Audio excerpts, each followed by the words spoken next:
प्राचीन नालंदा की गौरवशाली परंपरा को आधुनिक युग में पुनर्स्थापित करने के महत्वाकांक्षी मिशन को एक नई दिशा मिली है।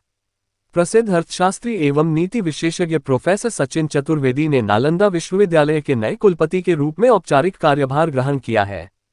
कार्यभार ग्रहण समारोह में अंतरिम कुलपति प्रोफेसर अभय के सिंह, विश्वविद्यालय के संकाय सदस्यों और पीएचडी छात्रों ने प्रोफेसर चतुर्वेदी का भव्य स्वागत किया।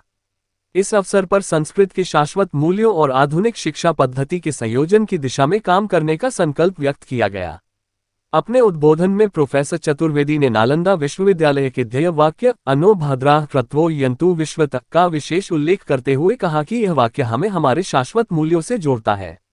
नालंदा ने सदैव एक मुक्त और समावेशी बौद्धिक परंपरा का प्रतिनिधित्व किया है, जो वैश्विक दृष्टिकोण और भारतीय विद्वत्ता की समृद्ध विरासत के साथ एक जीवंत संवाद को बढ़ावा देता है। नए कुलपति का ये कथन विश्वविद्यालय की भावी नीति की दिशा को स्पष्ट करता है, जहां पारंपरिक भारतीय ज्ञान प्रणाली और समकालीन अकादमिक आवश्यकताओं के बीच सामंजस्य स्थापित करने पर जोर दिया जाएगा। प्रोफेसर चतुर्वेदी का शैक्षणिक और व्यावसायिक अनुभव विस्तृत है।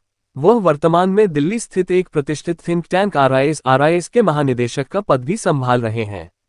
डेवलपमेंट इकोनॉमिक्स, दक्षिण सहयोग और नीति निर्माण के क्षेत्र में उनकी विशेषज्ञता व्यापक रूप से मान्यता प्राप्त है। उनके अकादमिक योगदान की व्यापकता का अंदाजा इसी बात से लगाया जा सकता है कि उन्होंने 22 से अधिक पुस्तकों की रचना की है। इसके अतिरिक्त उन्होंने network of southern think tanks NeST और forum for Indian development cooperation FIDC जैसे महत्वपूर्ण मंचों की स्थापना में अग्रणी भूमिका निभाई है।